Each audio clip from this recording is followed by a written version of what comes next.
తర్వాతను నిర్ణయించడంలో ఇతర అప్పులు కీలకమేనని గుర్తుంచుకోవాలి. ఇప్పటికే వ్యక్తిగత రుణం, వాహనాల కోసం లోన్, పిల్లల ఎడ్యుకేషన్ కోసం అప్పు వంటి 2-3 రకాల రుణాలు ఉంటే వీటికి చెల్లించే ఈఎంఐ ఇంటి అప్పుకు అడ్డంగా మారుతుంది.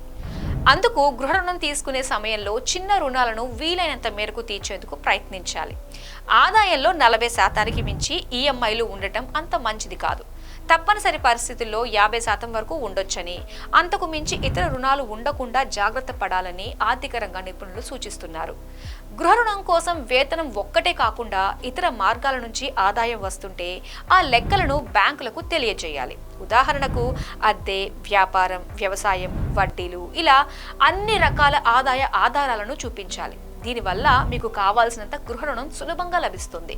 గృహ రుణాలు కేవలం ఉద్యోగులు, అధిక ఆదాయం ఉన్న వ్యక్తులకే అనే అపోహ చాలా మందిలో ఉంటుంది. కానీ ఏమాత్రం ఇది నిజం కాదు. స్వయం ఉపాధి పొందుతున్న వారికి ఇప్పుడు చాలా బ్యాంకులు, ఆర్థిక సంస్థలు గృహ రుణాలు అందిస్తున్నాయి. ప్రభుత్వ బ్యాంకులు గ్రామీణ ప్రాంతాల్లోని వారికి ఇంటి రుణాలు ఇచ్చేందుకు ముందుకు వస్తున్నాయి. అయితే వడ్డీ కాస్త అధికంగా ఉండే అవకాశం ఉంటుంది. తక్కువ వడ్డీకి ఎక్కువ గృహ రుణం పొందాలంటే ఏం చేయాలి? గృహ రుణానికి క్రెడిట్ స్కోర్ చాలా ముఖ్యం. ఉమ్మడిగా బ్యాంక్ రుణం తీసుకుంటే మంచిది. రుణ చెల్లింపు కాల వ్యవధి పెంచుకోవాలి. గృహ రుణం తీసుకునే సమయంలో ఇతర అప్పులు లేకుండా చూసుకోవాలి.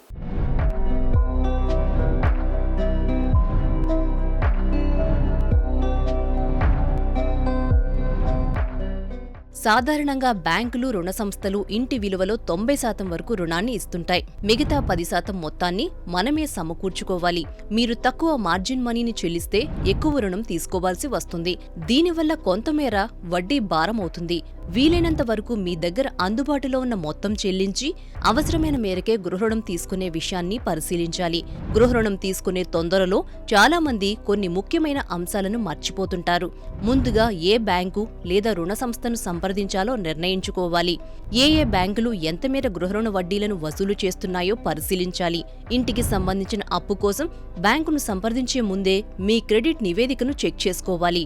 అందులో ఏమైనా తప్పులుంటే సరిచేసుకోవాలి. గృహరుణం తీసుకునే సమయంలో పరిశీలన రుసుములు, ఇతర ఖర్చులను బేరీజు వేసుకున్నాకే బ్యాంకు లేదా రుణ సంస్థను ఎంపిక చేసుకోవాలని ఆర్థిక రంగ నిపుణులు సూచిస్తున్నారు.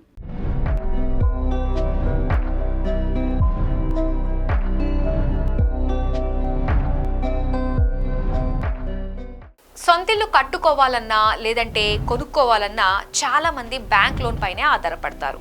99% మంది బ్యాంక్ రుణం తీసుకునే ఇంటిని కొనుగోలు చేస్తున్నారు. ప్రస్తుతం గృహ రుణ వడ్డీ రేట్లు అందుబాటులోకి రావటంతో ఇప్పుడు సొంతింటి కోసం ఆలోచిస్తున్న వారి సంఖ్య భారీగా పెరిగింది.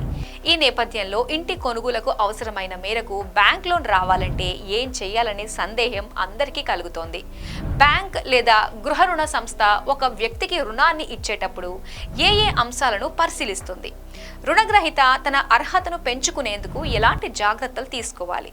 ఇలాంటి విషయాలు ఇప్పుడు తెలుసుకుందాం.